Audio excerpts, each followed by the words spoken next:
नमस्कार दोस्तों, मैं हूं शुभम चिकने।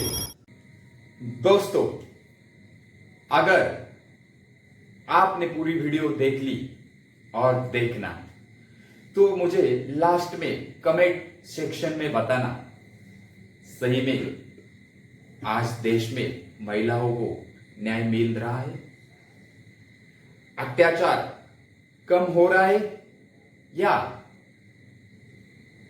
महिला सुरक्षित जी रही है।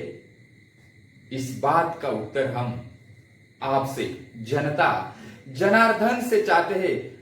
और एक बात, अगर आपको हमारा लास्ट तक वीडियो अच्छा लगा तो कमेंट, लाइक और शेयर कर देना। कुश्ती मेरे से जीत गई, मैं हार गई, माफ करना। मेरी सब ताकत और आपका सपना टूट चुका है, अलविदा। हारने के बाद भी हार न मानने का जज्बा चाहिए। हारने के बाद भी हार न मानने का जज्बा चाहिए। संघर्षमय जीवन जीने का ही एकमात्र लक्ष्य होना चाहिए। आप समझ रहे हो ना हम किसके बारे में बोल रहे हैं? विनेश फोगाट। भारत को स्वतंत्र होकर 77 साल हुए, लेकिन अभी तक विनेश को न्याय मिला या नहीं मिला, इस बात से पूरे विश्व में 2 साल से चर्चा चल रही है। संघर्ष संघर्ष संघर्ष। 29 साल की उम्र में 24 साल का करियर, हमेशा लगन, मेहनत, बहुत मेहनत। उसके पहले हम जान लेते हैं विनेश के जीवन प्रवास। फोगट एक भारतीय महिला पहलवान जिन्होंने खेल जगत में अपना अलग पहचान बनाई। उनका जन्म 25 अगस्त 1994 बिलाली गांव, भवानी जिला, हरियाणा में हुआ। एशियाई खेलों में उन्होंने भारत के लिए बहुत से स्वर्ण पदक जीत के लाए। एशियाई खेलों में स्वर्ण पदक जीतने वाली पहली भारतीय महिला पहलवान। इन्हें 2018 में राष्ट्रमंडल खेलों में स्वर्ण पदक, एशियाई खेलों में भी स्वर्ण पदक, 2019 को इन्हें विश्व कुश्ती चैंपियनशिप में कांस्य पदक, 2016 में अर्जुन पुरस्कार, 2020 में मेजर ध्यानचंद पुरस्कार और कई। इनके पिताजी श्री राज्यपाल, जब ये 9 साल की थी तब उनका देहांत मतलब हत्या हुई थी। और तब इन्हें उनके चाचा जी, आप जानते हो इनके चाचा जी को, महावीर सिंह फोगाट, जो दंगल पिक्चर में आमिर खान ने गीता और बबीता को जो ट्रेनिंग दिया था, उसे जानते हो? हमारी छोरी क्या छोरों से कम है क्या? उन्हीं फैमिली से, परिवार से ये बिलोंग करती है और वही खून इसके खून में दौड़ता है। और उन्हीं चाचा ने इन्हें जो ट्रेनिंग दिया, प्रशिक्षण दिया। हाँ जी, आप जानते हो विनेश की लव स्टोरी किसी पिक्चर से कम नहीं। उन्होंने रेलवे में प्यार किया, एयरपोर्ट पे सगाई की और शादी के 8 फेरे लिए, या सुन लिया, 8 ही फेरे लिए। दरअसल विनेश के पति सोमन राठी ये रेलवे में जॉब करते थे।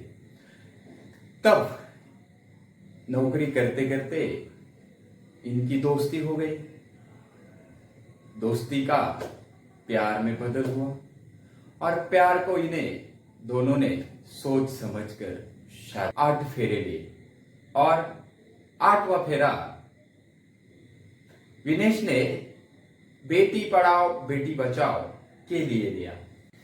18 जनवरी 2023 भारत के प्रमुख पहलवान विनेश फोगाट और बजरंग पुनिया ने भारतीय कुश्ती संघ के पूर्व अध्यक्ष और बीजेपी सांसद के ब्रजभूषण शरद सिंह पे यौन शोषण के आरोप लगाए और इन्हीं कारण उन्हें न्याय मिलने के लिए सड़क पे उतारना पड़ा।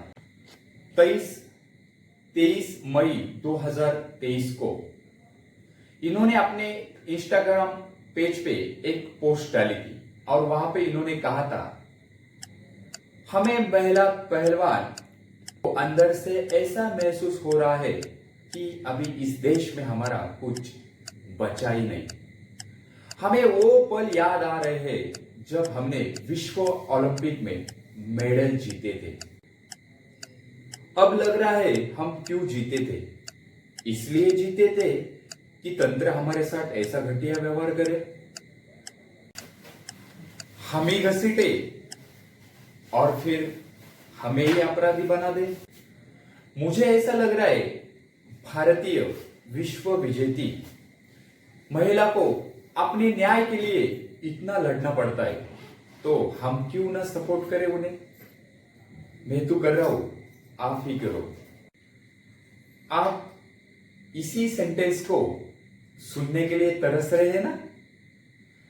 अपने मां को याद करते हुए विनेश ने कहा था, मां कुश्ती जीत गई। अरे मां कुश्ती जीत गई, मैं हार गई, माफ करना। तेरी सपने और मेरी उम्मीद टूट चुकी है। अब मुझे ताकत नहीं रही। अलविदा 2001-2024। क्यों उन्होंने बोला ऐसा। 3 सामने जीतकर 140 करोड़ देशवासियों का ड्रीम या उम्मीद टूट चुकी थी। यह खबर पूरे देश में नहीं, विदेश में भी फैली थी। अमेरिका न्यूयॉर्क टाइम्स में यह खबर छपी थी। 100 ग्राम का मतलब 1 केला 3 स्लाइस ब्रेड के बराबर। इन्हीं कारण भारतीय महिला पहलवान को लड़ने से रोका दिया। उसी रात उन्होंने पूरी रात नींद नहीं ली थी, रात भर पानी नहीं पिया था। उसी रात जंप मारी थी, साइकिलिंग की थी और ब्लड भी डोनेट किया था। पूरी तरह से ताकत लगा रही थी, तो भी इन्हें 100 ग्राम वजन से हटा दिया। ये हमारे भारत का गोल्ड मेडल का सपना टूट चुका था। पूरा विश्व का ध्यान यही महिला भारतीय पहलवान पे था। इसी कारण उन्होंने यही मैसेज डाला था, मां कुश्ती जीत गई, मैं हार गया, माफ करना।